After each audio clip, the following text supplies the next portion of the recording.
When food is ingested, it travels along the digestive tract, where it is broken down into its component nutrients in order to be absorbed into the bloodstream. One such nutrient is glucose, a simple sugar. Glucose gets absorbed by the intestines and then enters the bloodstream. It travels through the circulation to all body cells.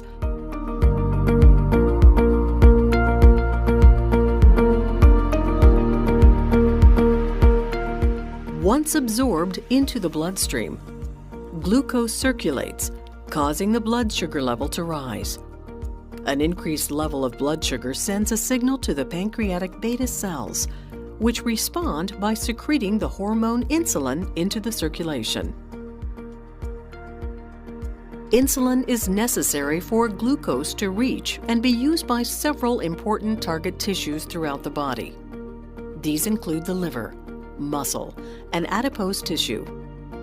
Insulin is necessary to keep blood glucose levels stable in the body.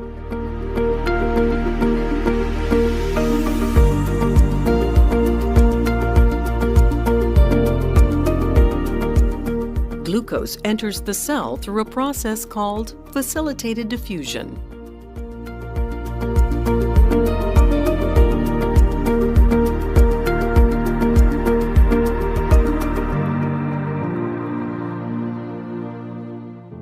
Diabetes refers to a group of conditions characterized by a high level of blood glucose, commonly referred to as blood sugar. Too much sugar in the blood can cause serious, sometimes life-threatening health problems. There are two types of chronic diabetic conditions: type 1 diabetes and type 2 diabetes. Pregnant women may acquire a transient form of the disease called gestational diabetes, which usually resolves after the birth of the baby. Prediabetes is when the blood sugar level is at the borderline, higher than normal, but lower than in diabetics. Prediabetes may or may not progress to diabetes. During food digestion, carbohydrates, or carbs, break down into glucose, which is carried by the bloodstream to various organs of the body. Insulin is a hormone produced by beta cells of the pancreas and is necessary for glucose intake by target cells. In healthy people, beta cells of the pancreas produce insulin.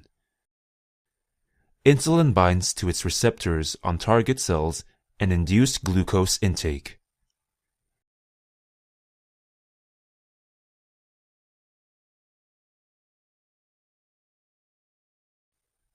In type 1 diabetes, beta cells of the pancreas are destroyed by the immune system by mistake. The reason why this happens is unclear, but genetic factors are believed to play a major role. Insulin production is reduced. Less insulin binds to its receptor on target cells. Less glucose is taken into the cells. More glucose stays in the blood. Type 1 is characterized by early onset. Symptoms commonly start suddenly and before the age of 20. Type 1 diabetes is normally managed with insulin injection. Type 1 diabetics are therefore insulin dependent.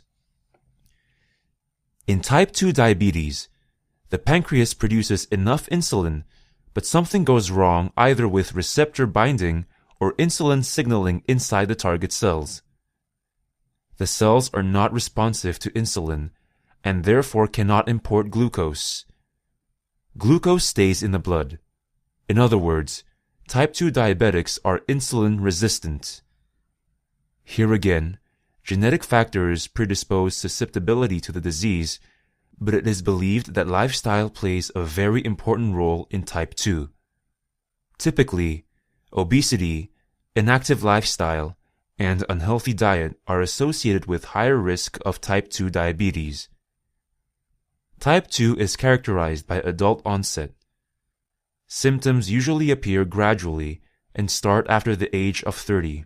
Type 2 diabetes accounts for about 80 to 90% of all diabetics.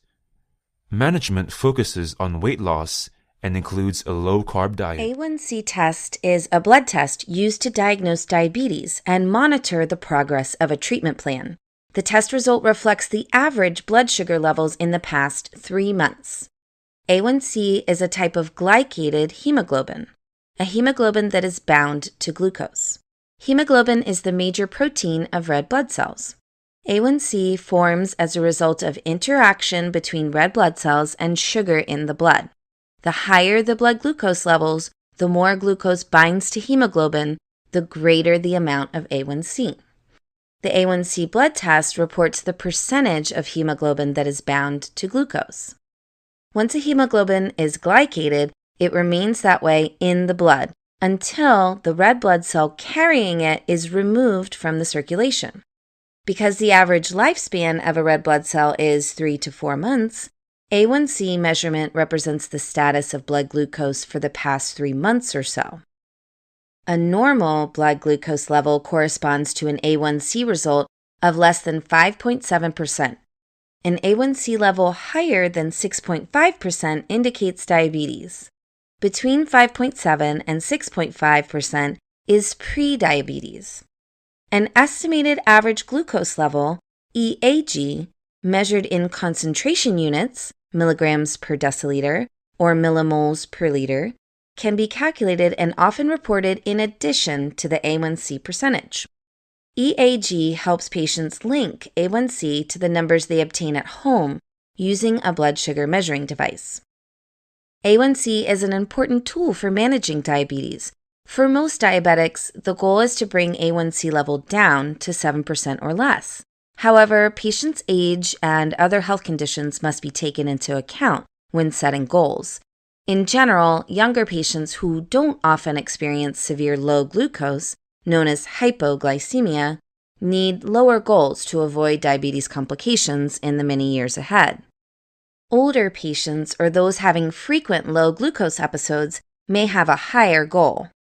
It is important to note that several factors can affect the accuracy of A1C test result, in which case, unless corrections can be made, A1C cannot be used to assess blood glucose levels. For example, people with blood disorders such as sickle cell disease, thalassemia, or hemolytic anemia may have a lower than expected A1C because their red blood cells have a shorter lifespan. Iron deficiency anemia, on the other hand, is associated with falsely high A1C measurements. Some people of African, Mediterranean, or Southeast Asian descent may have uncommon forms of hemoglobin that produce falsely high or low results. Certain kidney and liver diseases may affect the turnover rate of red blood cells and give rise to inaccurate A1C readings. Finally, recent blood loss or transfusion will also skew the test results. Hypoglycemic drugs are medications used to lower blood glucose in type 2 diabetic patients. Dietary glucose absorbed from the intestine passes by the liver before entering the general circulation. The liver controls glucose output to the blood by converting excess glucose into glycogen for storage. During a fast, glycogen is converted back to glucose to be released to the blood. 2 major pancreatic hormones are involved, insulin and glucagon. Insulin is secreted in response to high blood glucose levels, such as after a meal. Insulin enables body tissues to uptake glucose, thus removing it from the bloodstream. Insulin also stimulates conversion of glucose into glycogen and fatty acids. On the other hand, low blood glucose levels induce glucagon release. Glucagon acts on the liver to promote conversion of glycogen back to glucose, as well as de novo glucose synthesis. While type 1 diabetes is caused by a low insulin production and can be effectively managed with insulin injections, treatment of type 2 diabetes is more complex. By definition, type 2 diabetic patients have a normal insulin level, but their tissues are not responsive to insulin. However, with time, some patients may also start losing insulin production. Hypoglycemic medications may promote insulin production, increase insulin responsiveness, decrease hepatic glucose output, reduce dietary glucose absorption, or increase glucose excretion in urine.